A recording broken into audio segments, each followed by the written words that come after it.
mayong buntag kanatong tanan. Welcome sa atong YouTube channel, The Ladder to Heaven Channel TV, sa atong episode, Building a Happy Home.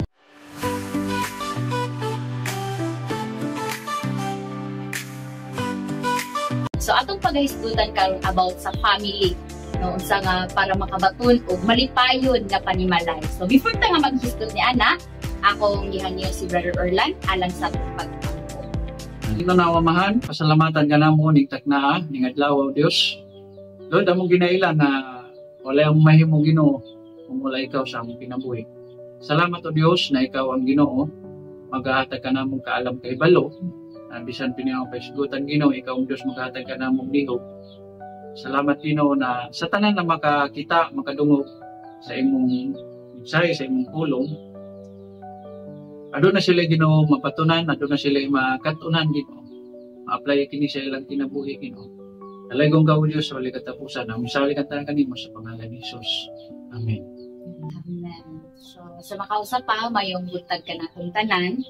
So before ta mo ato sa atong topic karon, ang atong topic is the importance of family devotion. So, before ta nga maghisgot ni Ana, magpaila-ila sa mi. Ako di ay si Sister April, o nga akong mga kauban.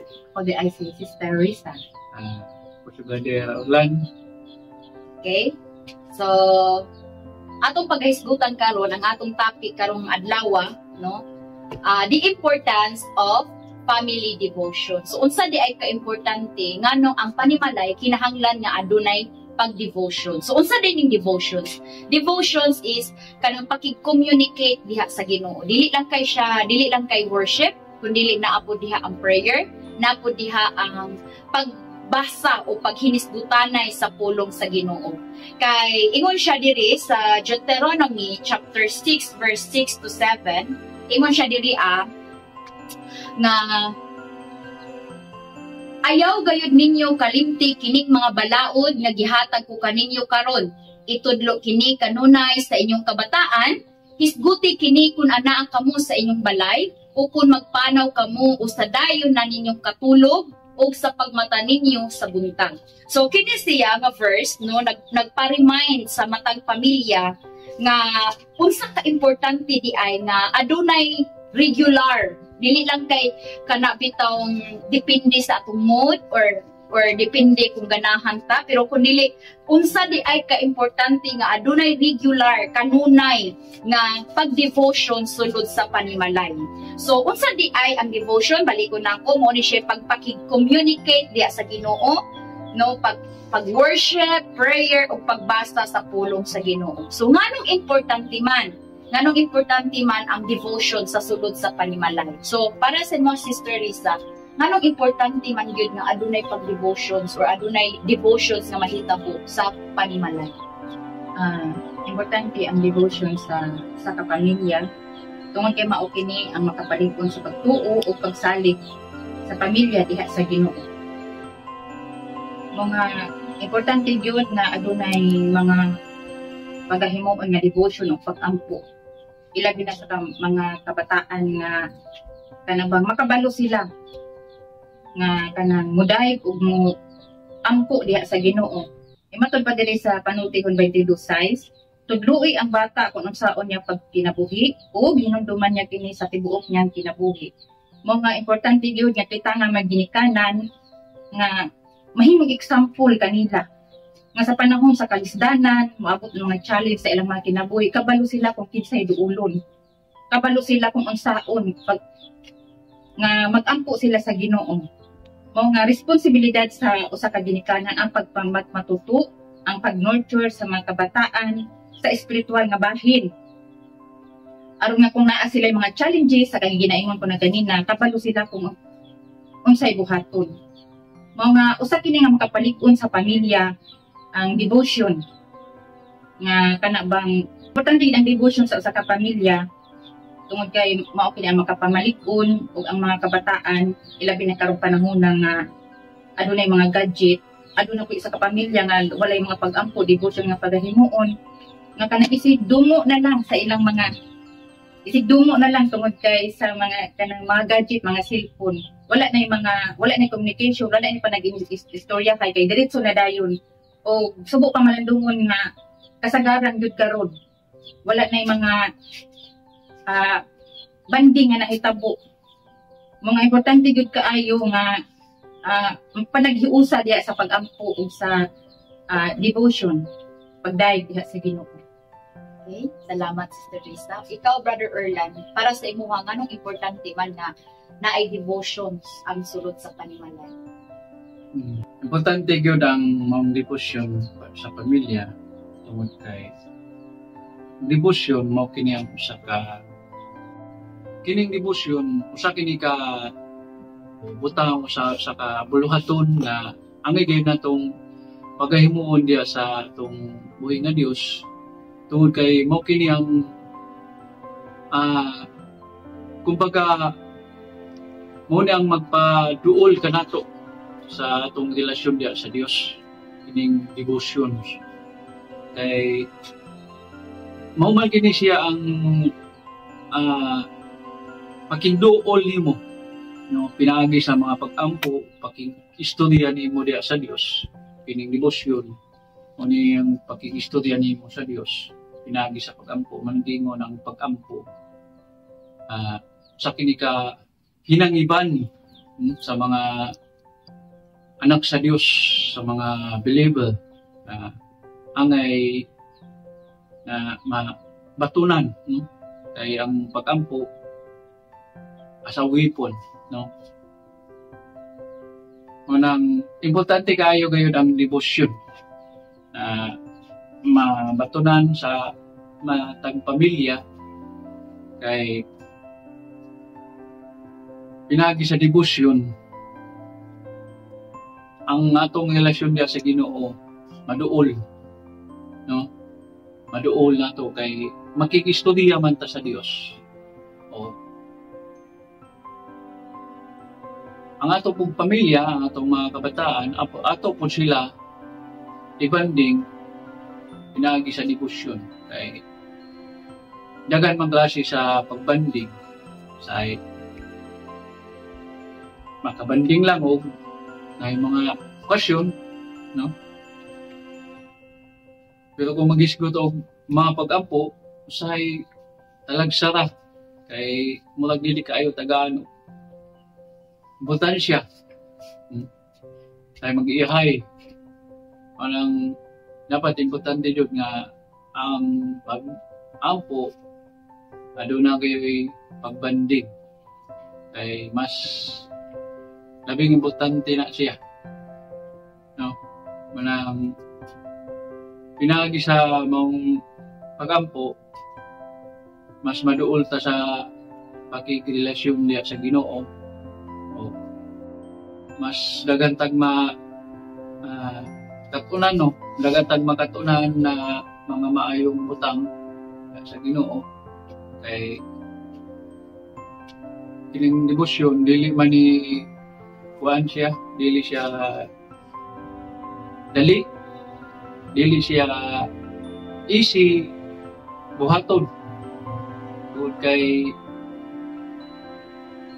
sa kini siya ka buluhaton na pag-ampo maghatag-tag panahon sa kagabion o sa kabuntagon no? Sa di nato mahimo tungod kay kapoy atong lawas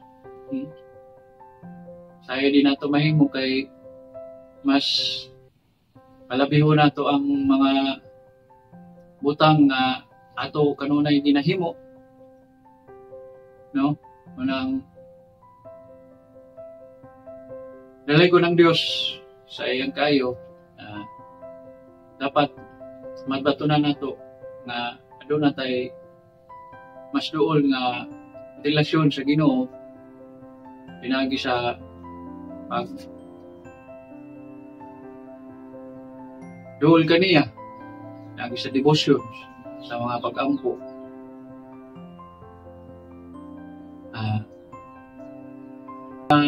kalisdahanan sa kinabuhi bisag kinsa na lang sa piton palabad sa mga ginikanan pero sabi importante yun at ito palaban sa atong uwi na Diyos kay naliw man siya sa mga pulong dili kayo kaniya biya ano pili kaniya likdan. Amen. Nang mingon siya nga Kasalunyan 5:17 sa kalabing importante ang pagampo ang magampo daw ta sa kanunay. Unang importante kayo manang dalay ko ng Dios. Ako sa katagang panahon sa akong mga kauban. Salamat. Okay, salamat. Salamat, Brother Erlan. So, usa ka dako nga responsibility or usa ka responsibilidad sa ginikanan mao ang pagtudlo sa ilang kabataan, no, sa tibuok panimalay unsaon nga makabati og unsaon nga mahimong magmalig-on or makabaton og lig-on nga pundasyon diha sa Ginoo. So mo na nga sa gihon pa ni Sister Risa nga ang nganong importante nga adunay family devotions mao na siya maglig-on sa pagtuo, pagsalig sa panimalay diha sa Ginoo o kang Brother Erlan no, nga naghisgot na siya nga makabaton og banding ang panimalay. So mo na siya nga ang best moment manggod sa panimalay no nga sa gihon pag-aina nga daghay klase sa banding. Pero ang pinakanindot nga banding sa usa ka panimalay kana bitaw nagkahiusa mo diha sa pag-ampo, nagkahiusa mo diha sa kana bitaw pagdaig sa Ginoo. So muna nga tudlo ni siya sa usa ka panimalay nga kinahanglan nga ang ilang pundasyon nakagamot, rooted diha sa Ginoo, no makagamot kay ngano sa giingon pag-aina nga sa bisan unsa man nga challenges o struggles, trials sa kinabuhi, no makabalo ang mga anak o makabalo ang tibuok panimalay, unsa day solusyon, unsay dapat buhaton o kinsa moy angay duulan. So muna nga maglig-on sa pagtuog pagsalig sa panimalay unya mahimo ni siyang banding sa panimalay. So ikatulo, nganong importante nga aduna gyud family devotions. Number 3, kay ang panimalay usa siya ka target sa kaaway. No? Target siya sa kaaway nga gustong gug-on sa yawa. No, gustong gug-on sa yawa ang panimalay mo nang kinahanglan adunay devotions or adunay mga pag-ampo. Kay ang pag-ampo sa gingon pa ni Brother Erlan gaina nga ang pag-ampo mahimo siyang weapon nato kana bitaw mahimo natong armor nga mahimo tang makasukol sa tanan nga plano sa kaaway. So muna nga ang yawa magbutang siya og anger, jealousy, envy, bitterness tulod sa panimalay. Diba? Example, ang mga anak na siya'y kahiubos na yung ginikanan. Diba? Kaya usahay magunang-una ang anak. Ala, mas pinangga siya. Ala, mas pinangga to siya. So, naay adunay ka na bitawang jealous sulod sa panimalay. No, ang importante nga adunay devotions, adunay pag-ampo kay aron nga ang panimalay adunay protection gikan sa Ginoo. Munang ingon siya sa Colossians 3. No, Colossians 3 verse 13. Nung siya dili, bear with each other and forgive one another if any of you has a grievance against someone, forgive as the Lord forgive you. So pasabot nga kinahanglan nga adunay pagtudlo sulod sa panimalay o pagpinasayloay. No, adunay pinasayloay sa matag usa sa sulod sa panimalay nga kana bitaw aron nga makabaton og harmony, peace, kalinaw, no, ang tibuok panimalay. So muna nga kana bang ang panimalay kinahanglan siya i-cultivate ang pagpaubos, ang patience, ang gugma. So muna nga kana bitang kinahanglan nga ang atong panimalay ato gyud silang pugson, ato silang birahon, ato silang dad-on diha sa prayer or devotion sa kitang tanan o tibuok panimalay. Munang ingon si Joshua sa Joshua 24:15, as for me and my house we will serve the Lord. Nga pasabot nga ang goal sa usa ka ginikanan o ang usa ka panimalay nga buo sila ba tibuok silang panimalay nga mag-alagad sa Ginoo. So kana ba unsa siya ka importante nga adunay lig-on nga desisyon nga mo serve ang panimalay diha sa Ginoo ingon nga pamilya. So mahimo nga center ang Ginoo, no? Mahimo siyang center of all aspects sa atong kinabuhi ang Ginoo. So muna nga kanang sa atong panimalay no, sa atong panimalay butangan nato og kana bitaw i-encourage nato ang matag usa nga kanang magbaton og family devotions, no, kay balikon ako pag-ingon mao na siya protection nga ang yawa dili mahimong magmalampuson sa pagguba sa panimalay, no, nga kanang mahimong magmalipayon ang tibok panimalay tungod kay naay harmony, mahimong magmalipayon ang panimalay tungod kay naa siya'y kalinaw. So muna dasigon nato atong panimalay sukad karong adlaw atong dasigon atong panimalay nga magampo kana bang anang maghiusan diha sa pag-ampo para nga mahimo tag magmadaugon, mahimo tag magmalampuson og makabaton ta og a happy home. O alang sa atong pagtapos ato ta sa mga pag-ampo. So alang sa atong pagtapos akong si Sister Risa alang sa Hallelujah Jesus.